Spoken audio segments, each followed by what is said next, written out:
Welcome to King Pollys World. It's me, King Polly, and this is quite a momentous occasion, historic even. It's the first ever podcast, and we're live from a townhouse in Vegas. Won't you join us? Won't you be my neighbor? We're going to sit down with a lot of amazing people, hopefully over the next year, 2, and beyond. People that live from their heart and people that are here to help make the world a better place. And there's no one I know that fits that more than who I'm joined with today.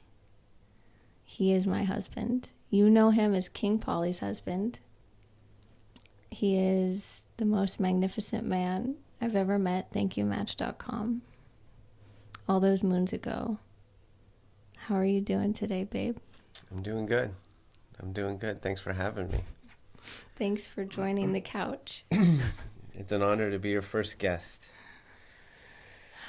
It's pretty scary. It took us a lot of time to get here. A lot of stop and go. And I'm not the most technical person, and you're not the most, you were never a theater kid like me. No, and a little bit of core trauma brewing inside of each of us, each step of the way. Yeah. We each have our trauma to spew. Triggered emotions and feelings that we have to calm down and maneuver through. I never realized how scary it would be just to talk. And just to talk openly and publicly, and just to let people in to like a real conversation between us. I think for me, it's the element of your voice and your words being recorded and someone being able to somewhat use that against you and then turn the meaning of it or turn what you say and then twist it to mean something different than what you meant. Because, that's the thing with words. They have multiple meanings for multiple different people. And with Conversations with God, when they said that words were the most unreliable source of communication, that was a profound shift in just my awareness and how I looked at communication. Totally. You really made me aware of that, because when I met you, I only talked in jokes and sarcasm. And I never really said what I felt. And I managed to live several decades that way before you. And so I think I'm ready now. I'm ready to speak truly. You've helped me with that so much. I think what comes up for me when you were saying that is like you tried not to show yourself with your words, but body language, and we exude our truth in multiple facets. So the body doesn't lie. I think that was I think that's how we were able to navigate through our relationship and break through so many different things, is that there are so many different realms of communication, not just words, that we were communicating. Like, we're always communicating, whether we're saying anything or not. Two people, if you're together, you're sitting, your body's energy, there's communication, there's dialogue going on between, two people. Well, it's invisibly spoken, and I think that's the thing. You can feel when somebody's lying. You can feel when somebody's speaking from the heart. You can feel when somebody's pretending, and it's all very human, just core human things that we have to work through in order to find out who we are and be able to communicate that to the world. It's a practice, and we're not going to be perfect, and we're going to make mistakes, and that's life. That's life.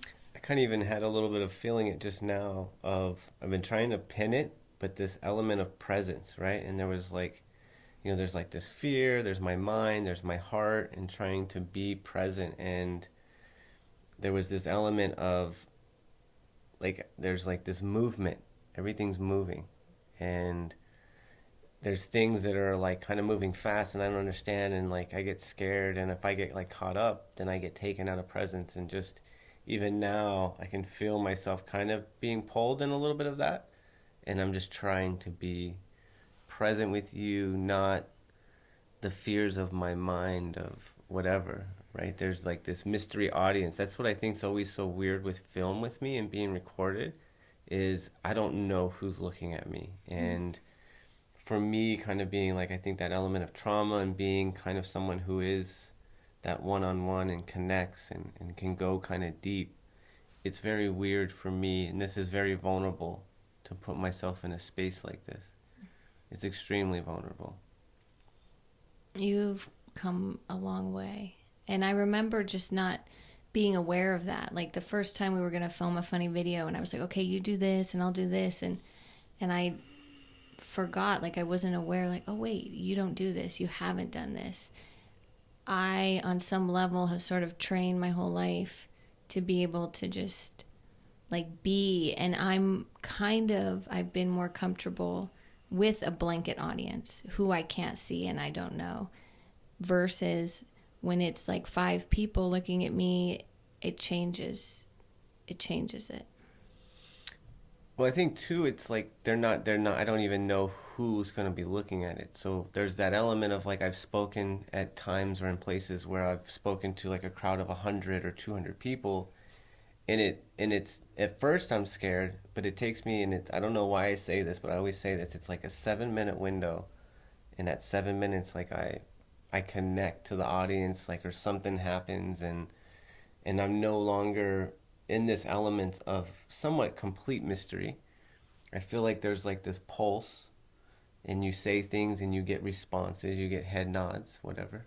Well, we're at 7 minutes, so I felt like I am calming down. that's good. I'm glad you're calming down. Me too. I came to sit down and record the first podcast solo, and it was almost impossible for me to talk to no one. I realized, like, oh, it's, again, I don't have the direction, versus if I'm one-on-one with a human here, it's like, oh, like I'm trusting whatever comes up, and I'll flow with whatever comes up, and the other person is kind of like a guide. And I think that's what was missing in my life for so long, just in being in relationship with other people, no matter what type of relationship, is just being able to trust the flow and where the conversation's going, versus control it or try to make it something other than what it is. What's coming up for me right now is authentic. And that's just, I think that it's just that layer of finding that authentic foundation. And I feel like that's really what I feel like this last 2 years has really been for us. And just, I think since the beginning of our relationship, it's like us coming together and being a mirror for each other. It's really allowed us to have a level of accountability. It's allowed us to travel through realms of each other's existence and past, and we're trying to create something together, and then trying to line up our future visions, and not knowing what that is, and then, you know, trying to tap into God so that, you know, whatever our future is isn't just our ego's vision. It's a heart vision that's tapped into God to hopefully make an impact and an impression beyond us, beyond our life.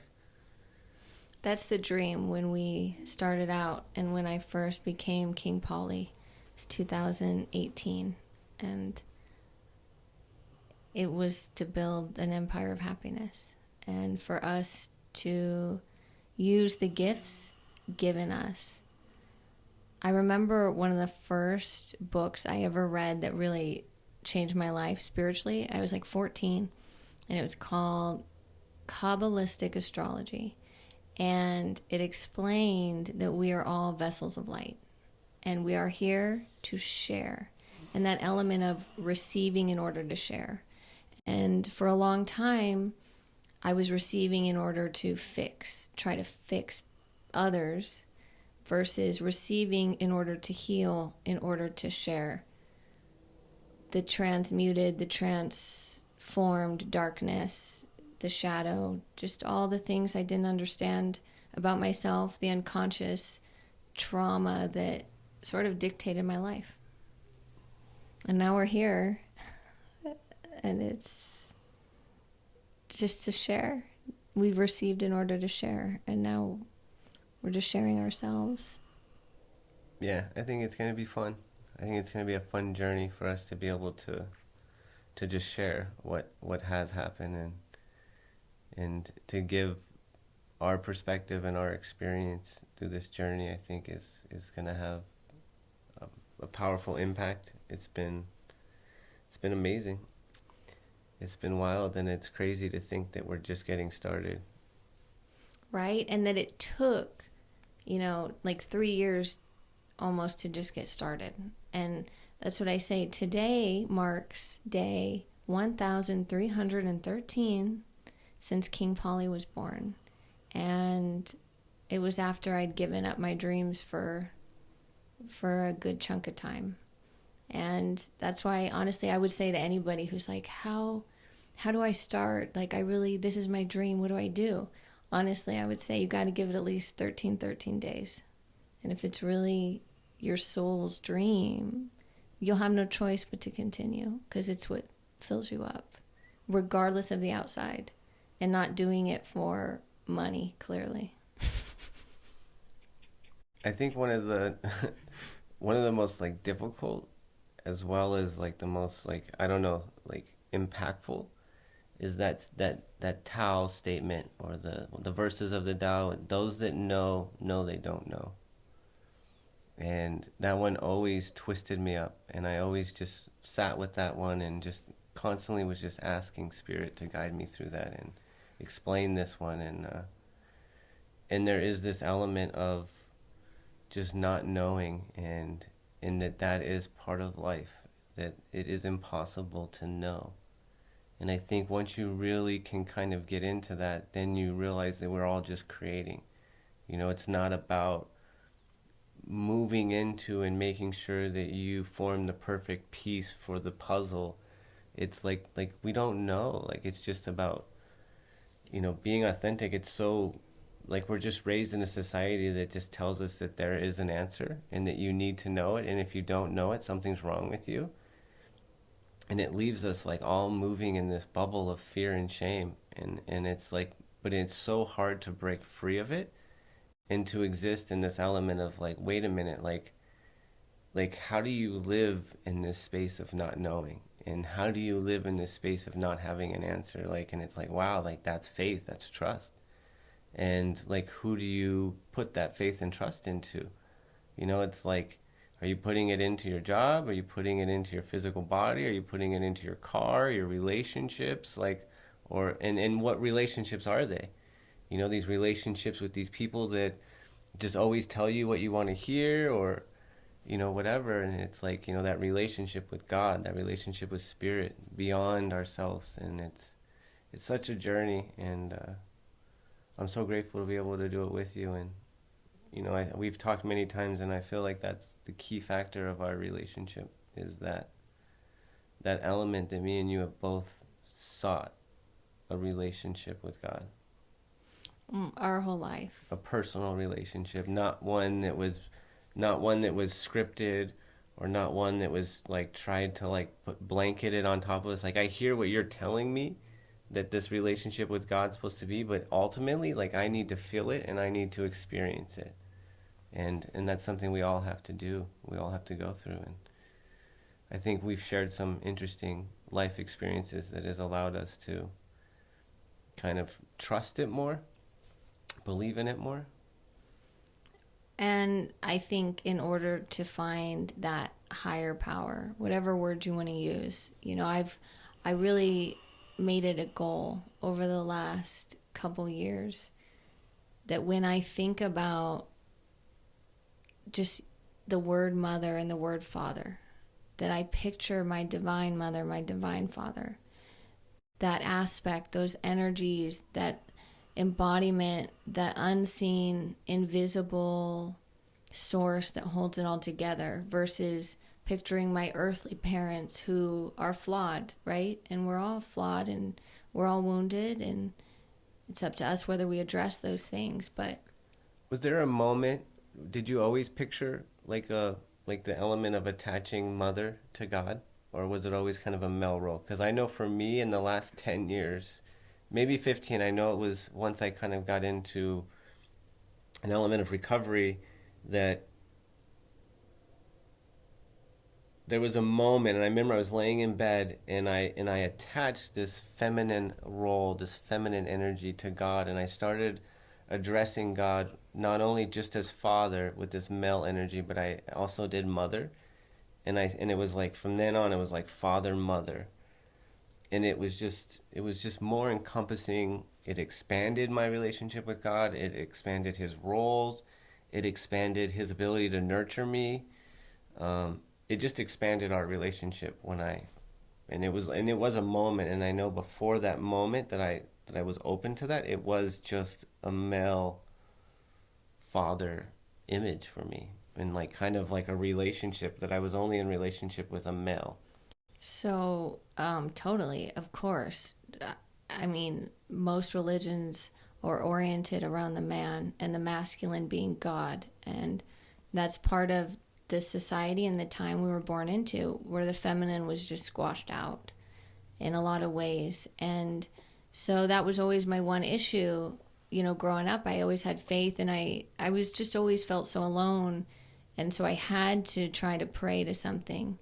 And I had only thought of God in a masculine way.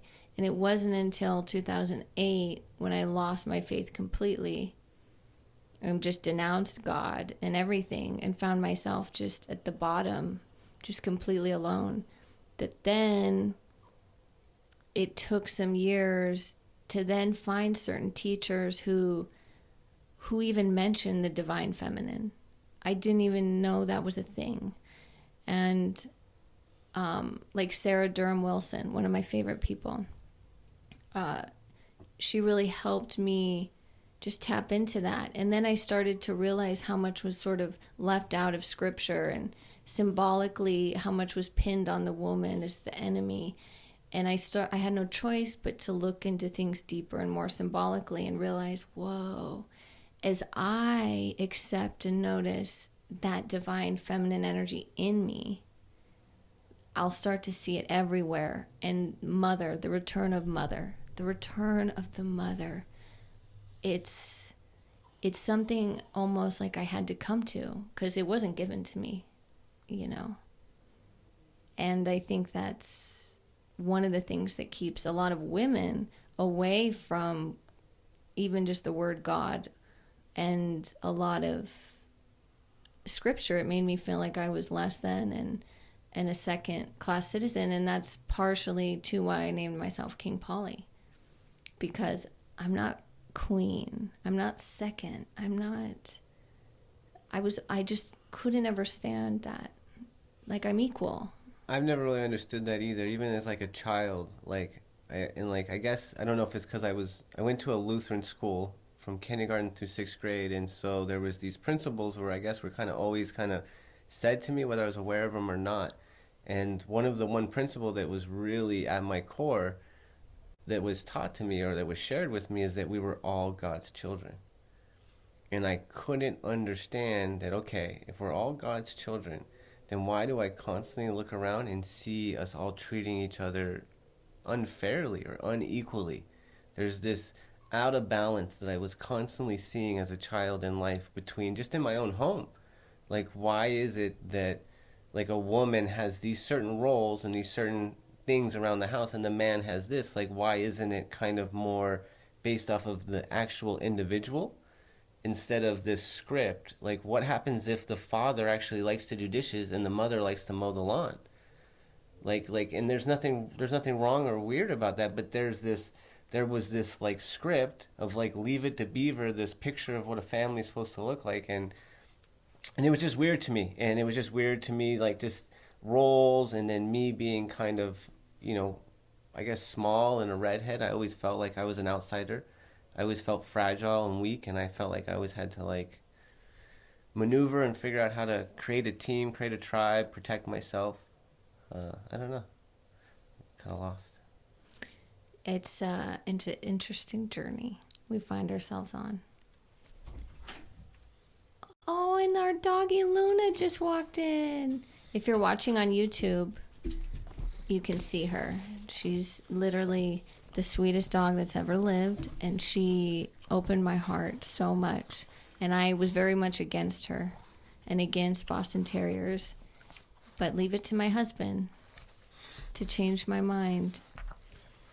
And not even have to try, but just in terms of, that's been so much of our relationship is I've been so bullheaded, and my mind is just so made up in certain things of what's good and bad and what I like and what I don't. And you've really helped me soften and open up to what is, and not what my mind wants to judge as bad or good.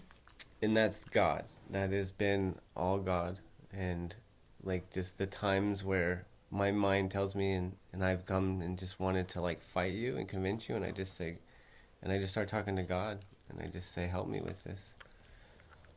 Help me transfer this. Well, that's truly how we get through all of our disagreements. Is something bigger helping, because I know that there's no way, like if it doesn't work with you, I mean, it's clearly my issue.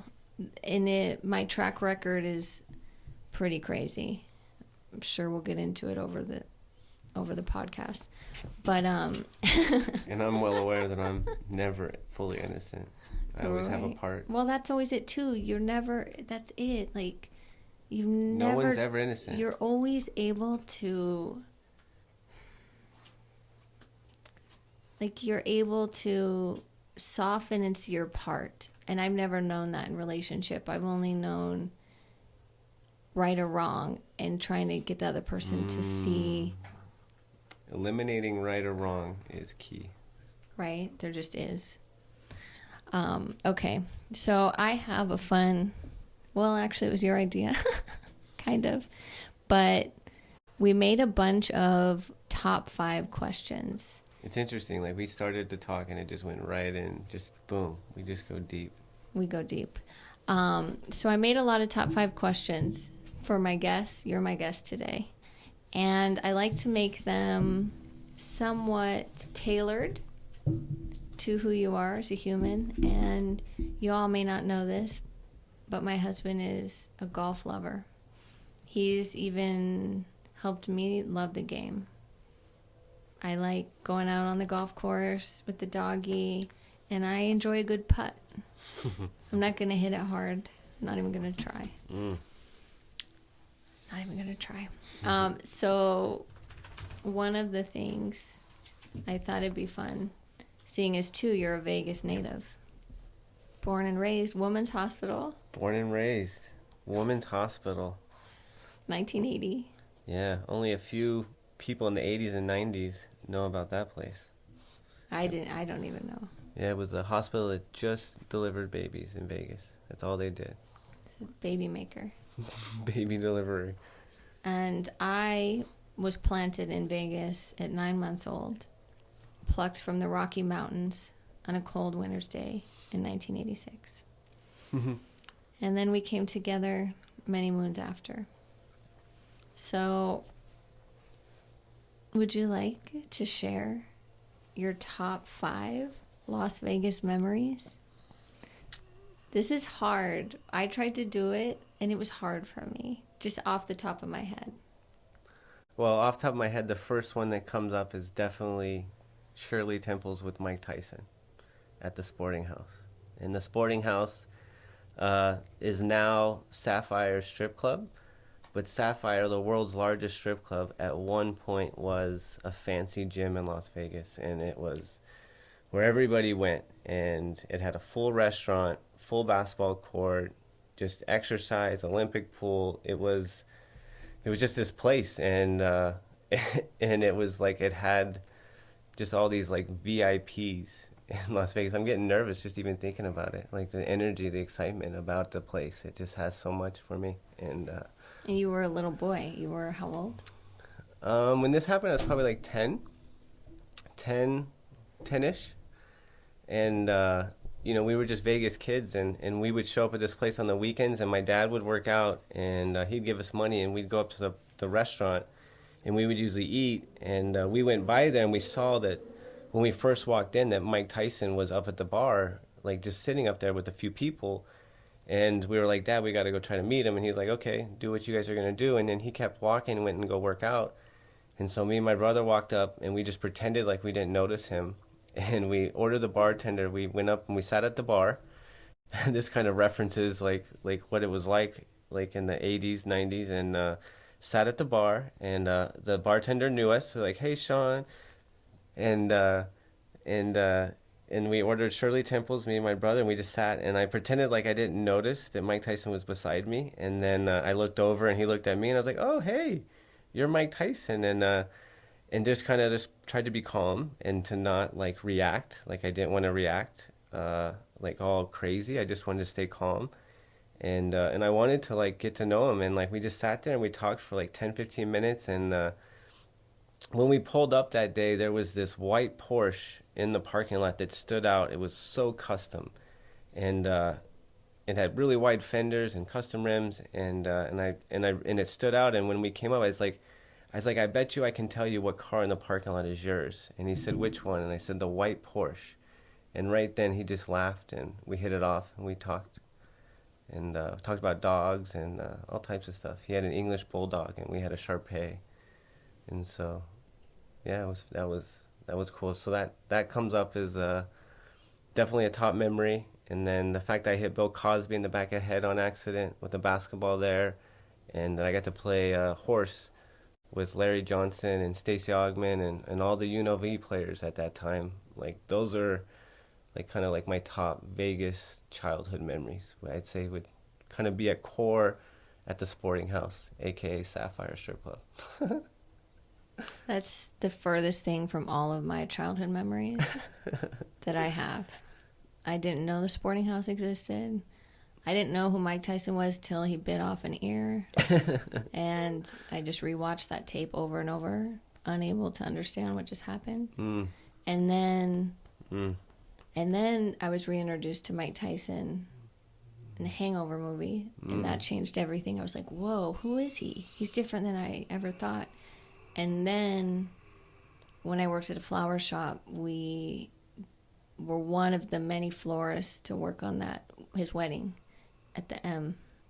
And it was just nice to just be somewhat connected to Mike Tyson. It's weird. And you know what's interesting is since then I've probably valeted and shook his hand probably 5 or 6, 7 times since then, and interacted with him. And sometimes he would come into the nightclubs. I never really interacted with him. But, yeah, I've seen him multiple times in my life. Because, okay, so you may not know, my husband has worked on the Las Vegas Strip for a good decade. Over 2. Since when I turned 21, I started working in Dre's After Hours, running food in the restaurant. Oh, my God, 20 years. 20 years. Oh, my gosh. Yeah. And started at Dre's After Hours, the Dre's restaurant, which was Dre's After Hours, running food. Say Dre's After Hours one more time. Just kidding. So I never had been to Dre's. That was when I was in college. Some people would say, hey, we're going to Dre's After Hours. And it was just always a little too cool for me. I never made it. It was too cool for me, too. It's always been too cool for me. I've worked there, but I've never gone there. Like, I've never on a day off partied from 3 to 6 in the morning. No. Well, I have, but I've never done it there. Yeah, I always did it at neighborhood bars. Yeah, I was never at that a Timbers. Cool. Yeah. Till 8 a.m. in the dark ages. Okay, so that was cool. Do you have other ones? I'd say like a highlight of definitely just being a valet doorman. I'd say valet, just the relationship and dealing with the Mayweather team has definitely been a highlight of Vegas and living in Las Vegas, and just that experience of just dealing with all the cars and celebrities. One of the things I love when you would tell me stories about just getting in cars and just how gross some of them would be. Because I would always think like that was my car in my 20s. Yeah, gross car, usually it somewhat identifies a pretty girl. Like the dirtiest, the car you get into, like when you're delivering a car and you don't know who it goes to and you just first step in it, if it's filthy and somewhat smells good, you know it's probably it's gonna be a pretty girl. That's funny, and and I would say in my 20s I would be considered a pretty girl, and I tried With the filthy car. I tried to sort of live up to that, and yeah, and my ashtray was full of American Spirit butts. Ugh, my Hyundai so Elantra, gross. my Hyundai Elantra, '05. And I had no shame. Like, literally, I would let people borrow my car, and I didn't even care. And then it would come back just like, whoa, I emptied your ashtray for you. Oh, those were the days.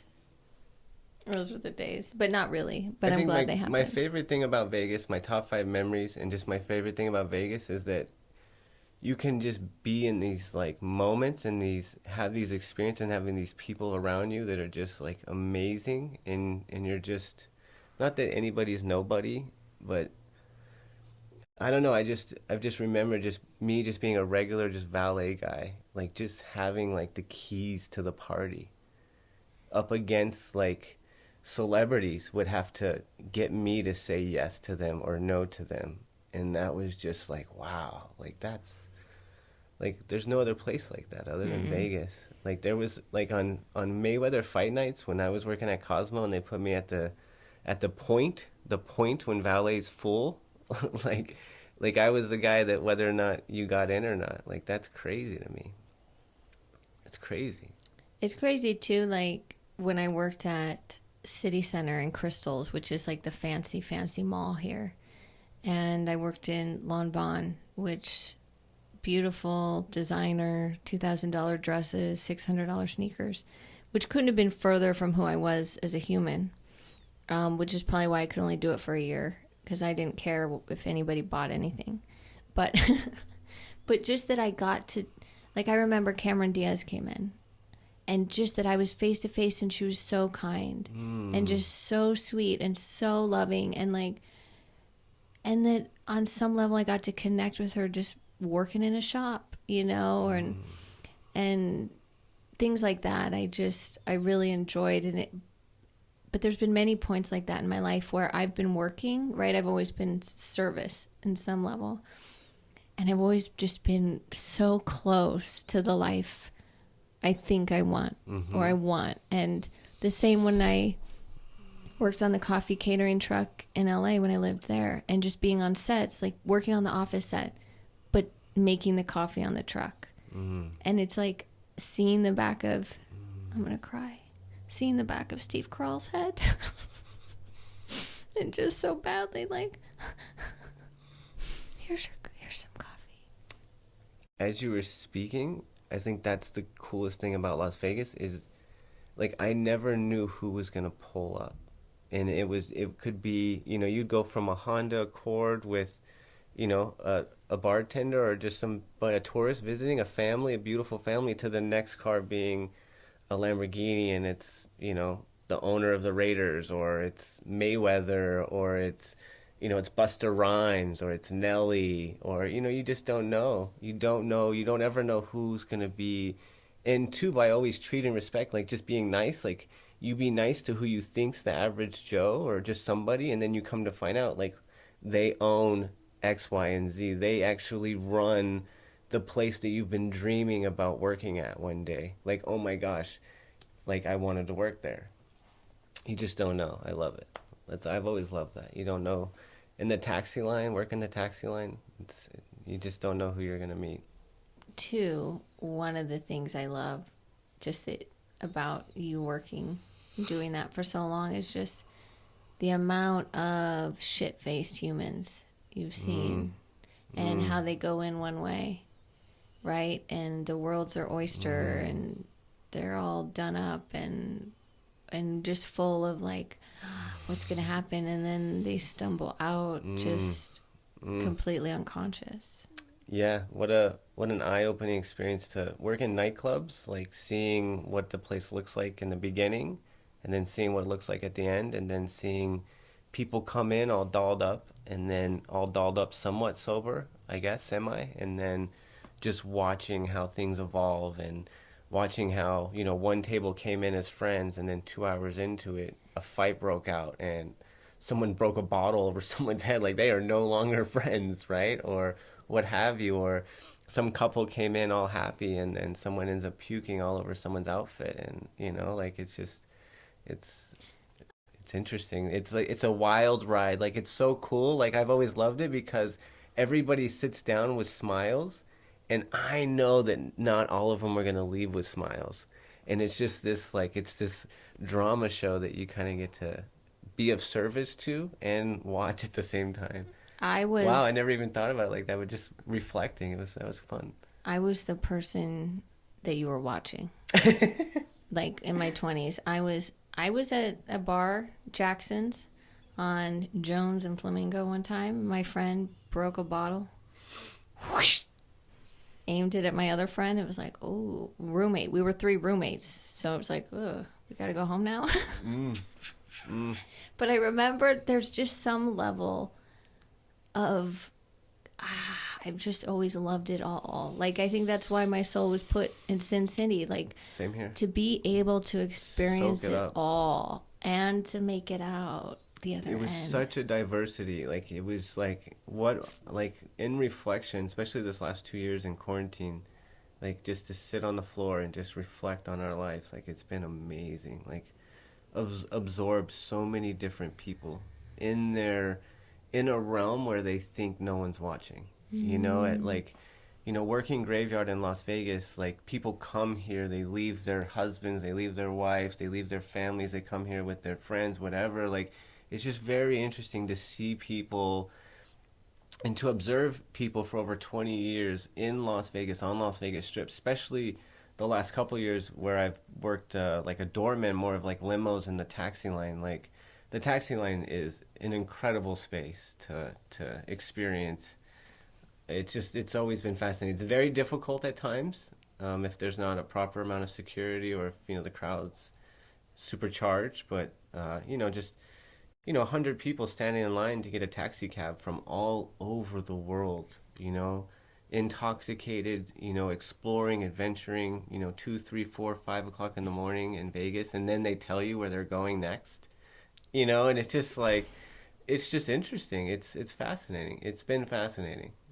I'm over it. I'm done. I'm glad that I got to experience it. I'm ready to shift into some new environments, but it's been amazing. Well, we had to almost just sort of experience the darkness on such a level in order to be ready to enter the light and take with us everything we've learned and carried in the reality of the world and the reality of why people come here and for what. And on some level, like we're all trying to escape something.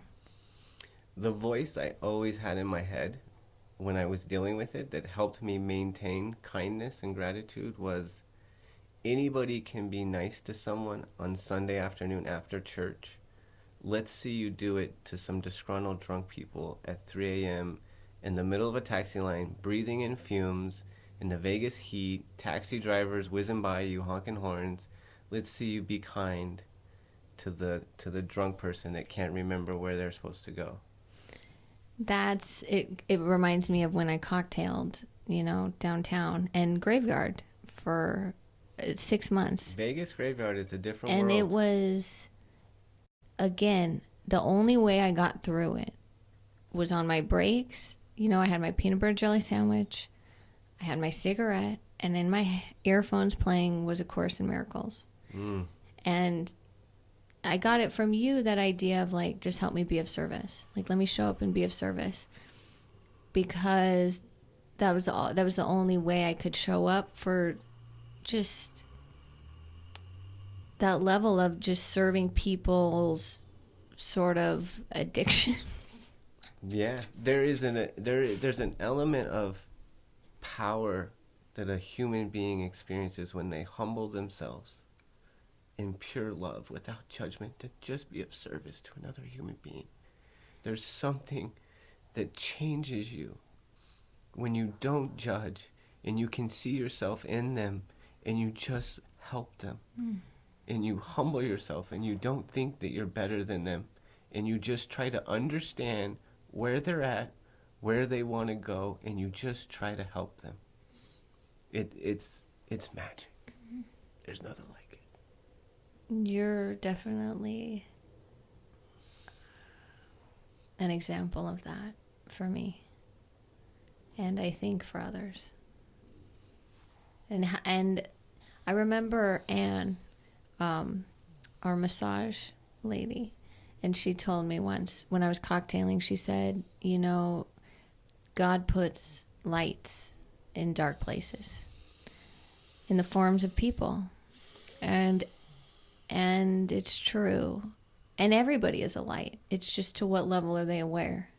It was beautiful to feel like I was a part of that team of angels, like guiding people through an element of letting loose, an element of life has gotten to a spot where like I have to let go, and there's a group of angels that float along Las Vegas Boulevard that keep a lot of people safe, and I've seen them. Mm-hmm. I've seen bodyguards, security guards pay for women that don't know where they're at and where they need to go to get safely out of their own pocket. Time and time again. There are angels everywhere. That's beautiful, baby. Do you want a tissue? No. Okay.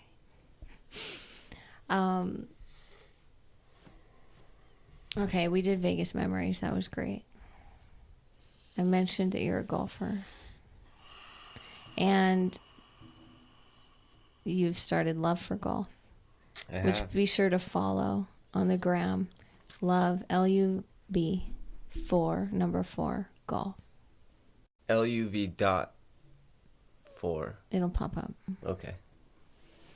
And that is to help make golf available to all and to teach life through golf and to be able to show up for kids who would never even think to be on a golf course and to almost be a concierge.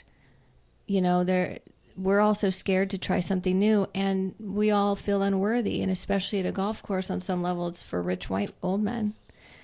And the change is here, and it's beautiful that you want to help facilitate that. And I feel like in the next year, it's really going to happen. Yeah.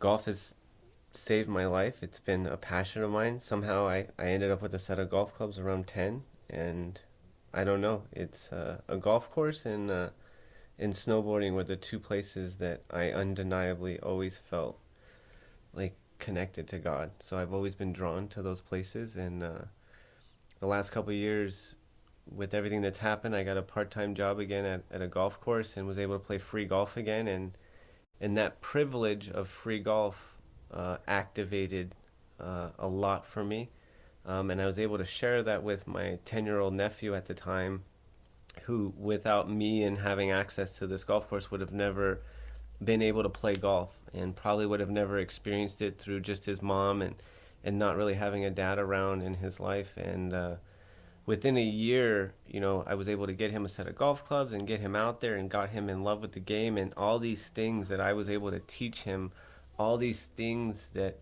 were occurring on the golf course that automatically activated conversations and topics for us to talk about, and just seeing all the elements of character and mind, body, and spirit that are developed on the golf course, and all the opportunities for conversation, and all the principles that are transferred, and just there's so many dynamics that are fed for a developing human body, human spirit, human mind that golf offers, and it just led and it led to me connecting with spirit and getting downloaded with, I've got over 300 ideas written down right now, and I started looking into like .com websites, trying to think of something I could attach a name to, and Love for Golf came up, and originally, LOVE, loveforgolf.com, was set of, you could buy crosses on it, so I don't know, that was just an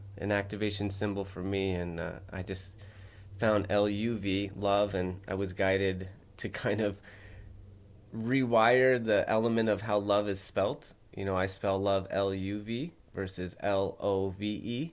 And the element of that is that L-O-V-E is laced, that love is the old love, and that's laced with overwhelming expectations. And I'm interested in this new love, which is unconditional, which I believe what love really is and what it's supposed to be, and when it comes from the Creator. So yeah, I've been on a journey, and experiencing just these gaps, these restrictions with people trying to get started in golf, and the price, the cost. There's all these dynamics with golf, and yeah, without completely getting lost, I'm ready to change the game. And Golf Barn is one of the ways too that you've created, in the form of taking donated golf clubs. Yes. Like, you've already been able to do this for kids, giving them. Yeah, I got there was 4 or 5 kids, and none of them had golf clubs. And with less than $50, I got everybody a set of golf clubs. And I have lots of other golf clubs and still left over. Like, there's just little money invested just by going through like OfferUp, and like going to thrift stores and garage sales, and just collecting and getting people to donate, golf clubs, which are made out of metal and steel. So, I mean, and I can cut them and then regrip them, and they fit for kids. So, yeah, trying to recycle things and trying to help people get into the game of golf for a much cheaper price. It's so beautiful, baby. And eventually, yoga. I'd love to be teaching yoga on the golf course for all. Mm-hmm. For all. That's always my thing too. Like, I don't want it to be this mystical, hard, complicated, reserved practice. Like, yoga is breathing and stretching and connecting to who you are internally. And to share that on a golf course, oh my gosh. Yeah, there's lots of cool things coming. The core of it's going to be pretty much the golf clinic, and just kind of getting people kind of started and teaching, and just getting people like at all levels. And, this idea and concept that a golf course is scary, and that you have to be a member, and that you have to be a great golfer to experience the golf course is something I want to eliminate. Mm-hmm. That people are willing to pay just to experience the golf course at all levels, at all skill levels. That's the other thing that's frustrating is, golf courses think that there isn't a market in golfers that aren't good at golf. And there is a market, and there's value for people to pay $25 to sit in a golf cart and just experience nature that's beautiful and peaceful for 4 hours. Like, who doesn't want to relax for 4 hours? Like, well, people that are addicted to not relaxing. Yeah. Yeah. What would you say your top 5 golf courses are in Vegas that you've played on? Ooh, great question. The most amazing experience I've ever had on a golf course was Cascada, and it was just because of the entrance is phenomenal. Where in Vegas is that? It's out on the outskirts of Vegas, going towards Boulder City. It's like on the side of a mountain, and there's a waterfall that starts like above the driving range and literally like shoots out and then comes down the driving range, through the practice facility, through the clubhouse, through the driveway that you enter, all the way to like the front gate. So it's just this amazing facility. And like the hospitality, like when I entered, I never had to say my name, and every employee that I walked up to knew my name, and they said welcome, and they welcomed me, called me by name, and then offered me something. It was just the most unbelievable experience in terms of hospitality, and the golf course was incredible. The other one is Rio Seco and Bears Best are probably tied for 2. The landscape, the layout is unbelievable. Bears Best is really cool just because each hole is a replica of another hole throughout the world. So that's a cool experience. Rio Seco I love because there was a couple holes where like the greens were like embedded into the mountain. So it was a very cool transfer of landscapes. So that's 1, 2, 3.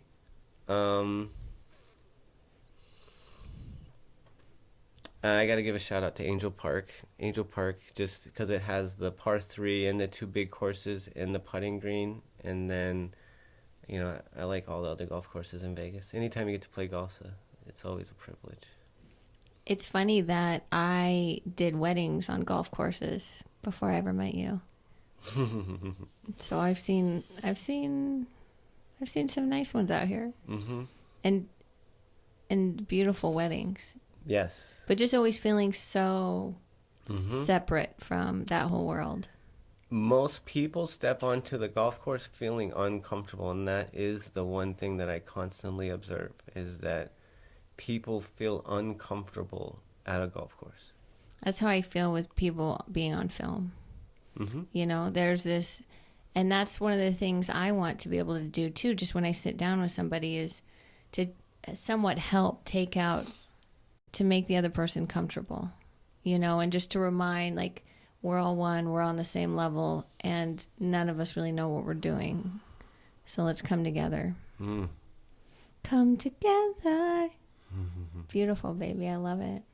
If you believe it or not, we're almost at an hour. We did it. Wow. Holy shit. Holy shit, we did it. One thing I thought it'd be fun to give out a shout out. I want to do a shout out of the week to an Instagram account.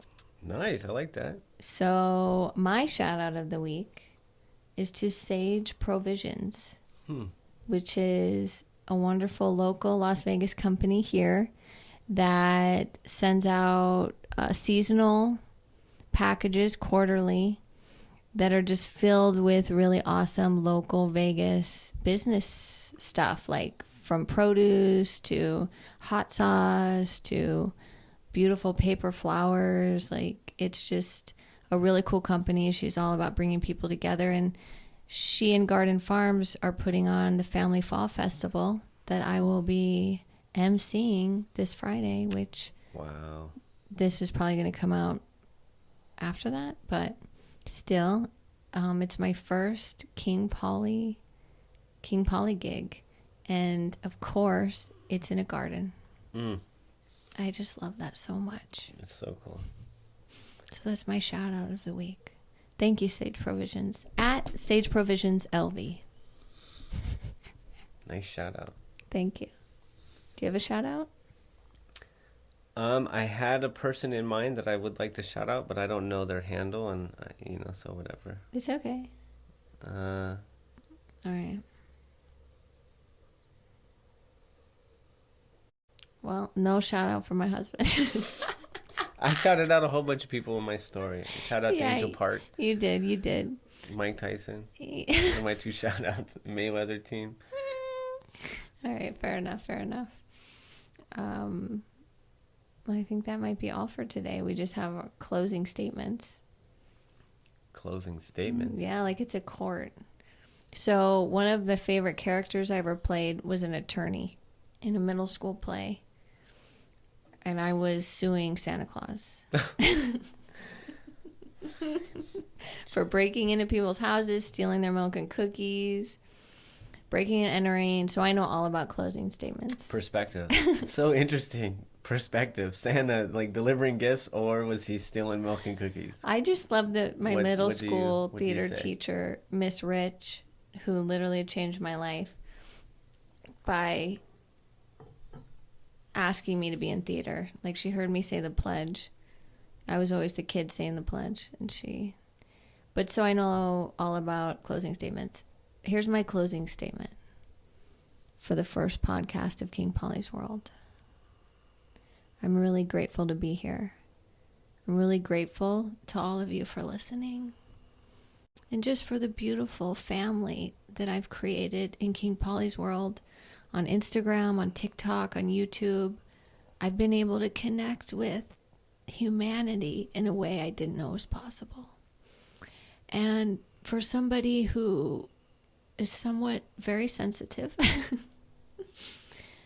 it's been really beautiful and a safe way to be myself and to connect. And I just can't wait for what's to come. And I thank you. And I thank my husband for believing in me and not just slapping the shit out of me when I said, I'm going to be King Polly. I'm going to make a whole world. I'm going to play make-believe and it'll be great. That you believed in me. Like, I couldn't have done it. I couldn't have.